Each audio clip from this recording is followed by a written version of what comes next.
How to stop falling in love with people that keep letting you down. Do you have a pattern of falling for people that treat you like crap? Do you somehow magnetize partners that drive you crazy with their inconsistent and unpredictable behavior? There could be a psychological reason for it. There's also a way to break the cycle, so listen up, because I want to help you attract a partner that stops letting you down and can better meet your needs. Before we jump in, I'm Jeff Gunther, licensed professional counselor, and this video is brought to you by therapyden.com. Find a progressive and accepting therapist by using the over 140 search filters.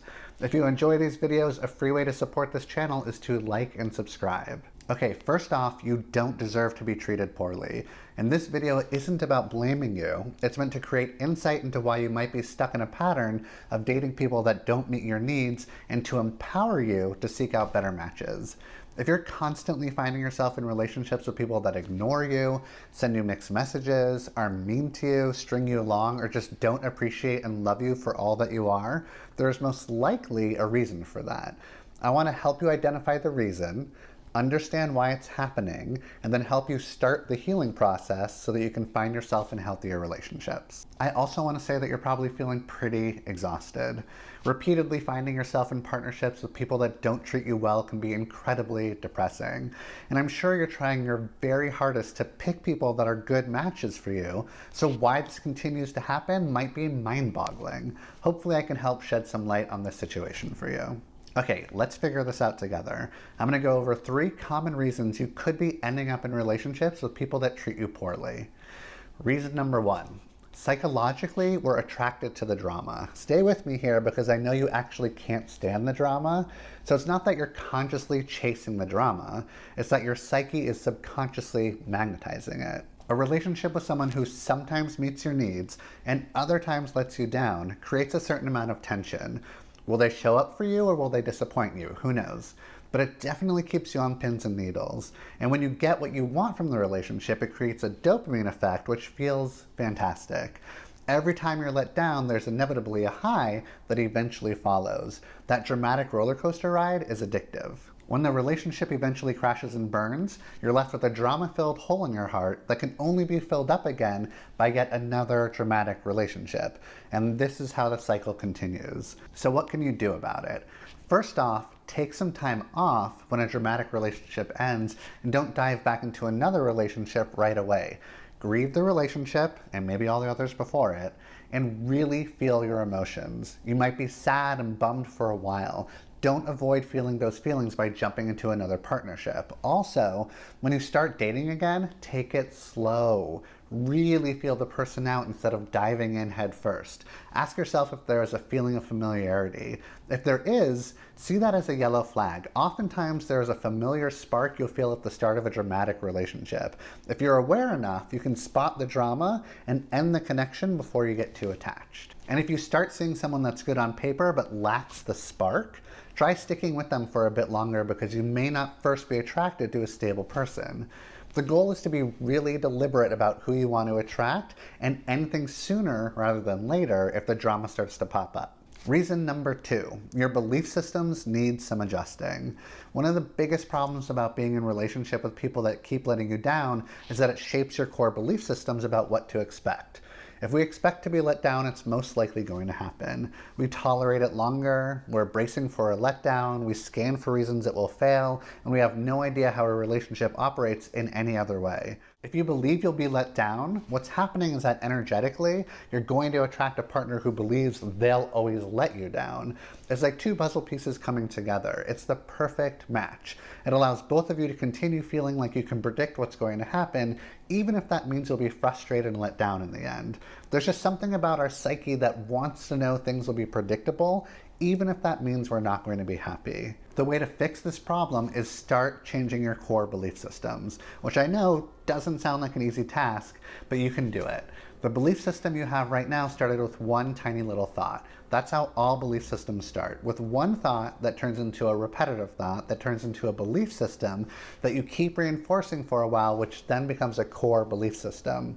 So all you have to do is create a new belief system with one positive thought. And it could be as simple as, I believe I'll be in a really loving and sweet relationship that will meet my needs.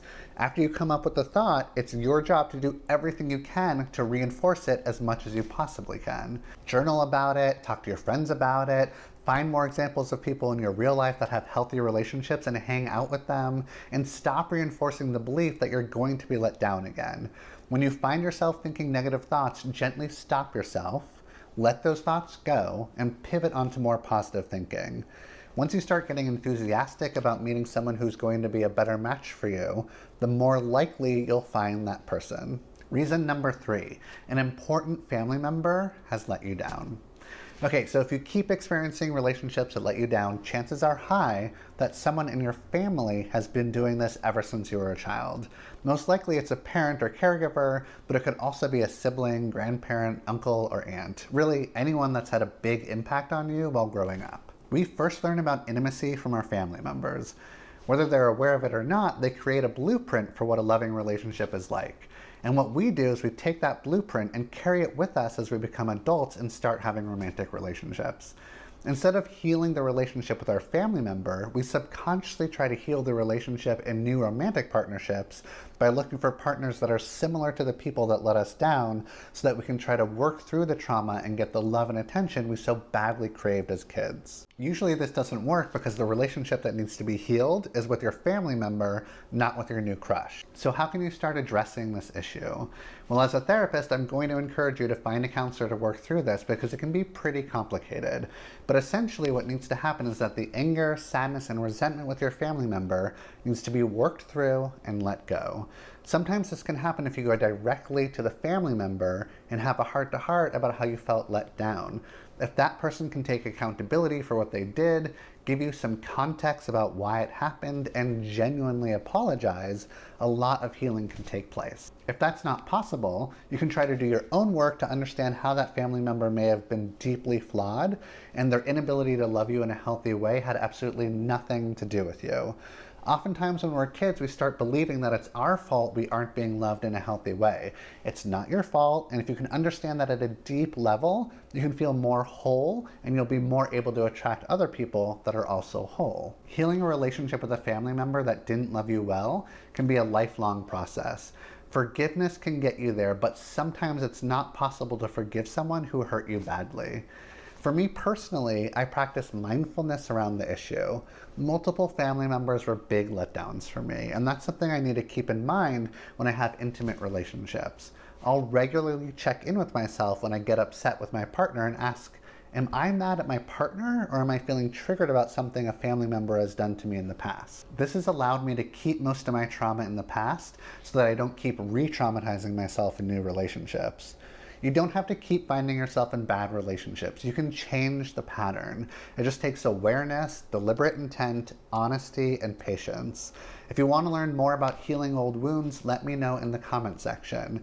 If you want more therapy and mental health tips, make sure you subscribe. And if you enjoyed this video, a free way to support my channel is to hit the like button. Also, join me on TikTok with my over 600,000 followers. I'm informative, hilarious, we'll laugh together, and learn a lot, I hope.